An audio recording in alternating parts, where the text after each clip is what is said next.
tu arrives à super bien expliquer et amener, c'était la différence entre le technicien et le danseur en fait. Parce que c'est vraiment la question de base qu'on retrouve dans toutes les danses. Ok. Qu'est-ce qui a différencié le technicien du danseur? Ok, alors déjà, je dirais qu'il y a des danseurs, ils peuvent être techniciens. C'est pas forcément une dichotomie qui est évidente. Donc il y a des danseurs, on en voit beaucoup, ce sont des techniciens. Donc après, la différence que moi je vois, c'est vraiment la différence entre technicien et artiste. C'est-à-dire qu'est-ce qui fait qu'un danseur va être un artiste et qu'est-ce qui fait qu'un danseur va être un technicien. Donc cette thématique, elle revient beaucoup, donc on l'entend beaucoup en Europe, on entend beaucoup le terme technique. Donc ça, c'est un terme très fort en fait, parce qu'il est connoté. Il est connoté et il est associé à toute une pensée occidentale de qu'est-ce que c'est la technique. Parce que nous, de notre point de vue, on va voir la technique comme tout ce qui émane de la danse classique. La danse classique, c'est quoi? C'est l'élévation du corps, c'est l'étirement des muscles, c'est la répétition des tours, c'est toute une performance en fait.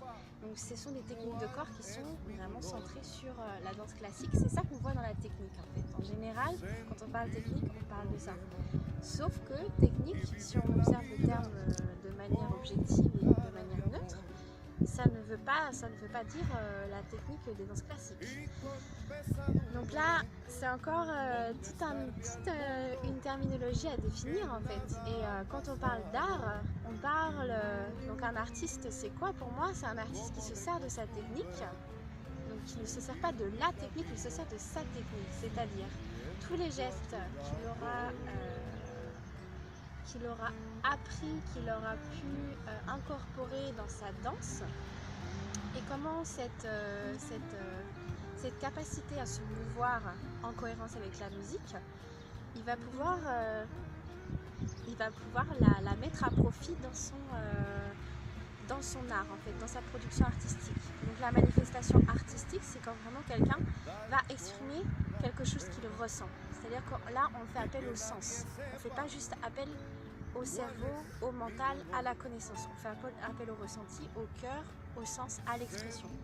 Donc c'est ça qui est très intéressant au niveau de cette distinction-là. Et moi, ce que j'ai vraiment vu dans le milieu de la salsa, donc j'en reviens à ma recherche à Porto Rico, c'est qu'il y a une distinction très très claire qui est faite même dans la terminologie entre bailarín et bailador. Donc le bailarín, c'est le danseur de performance, donc celui qui va chercher à danser pour impressionner. Donc on a à côté de ça le bailador.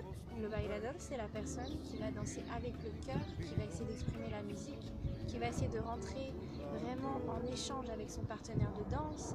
Donc c'est qui va chercher à créer cette harmonie, cette symbiose dans le couple, qui ne sera pas forcément évidente quand on rentre dans le cadre du bailarín, parce que lui, ce qu'il veut, c'est créer quelque chose de beau, d'artistiquement beau, d'impressionnant qui saute aux yeux. Donc lui, il ne danse pas pour lui et sa partenaire, il danse pour les gens qui regardent.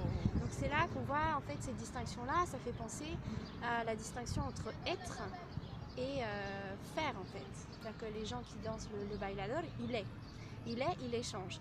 Le bailarín, il est vraiment là pour prouver, pour montrer, pour prendre une place, pour défendre quelque chose. Donc là, ça va, c'est des concepts qui vont aussi très très loin.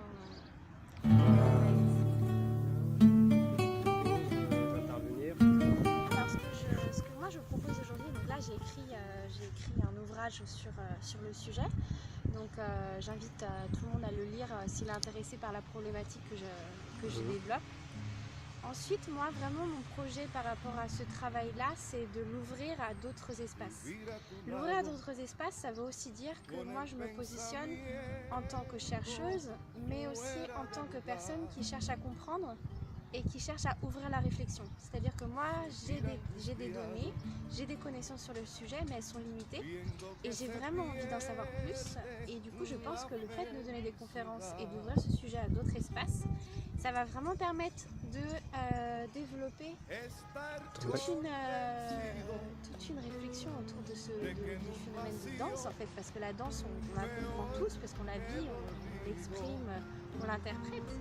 Mais qu'est-ce qu'il y a derrière en fait? Et qu'est-ce que nous on observe qui nous dérange sans pouvoir forcément mettre de mots dessus?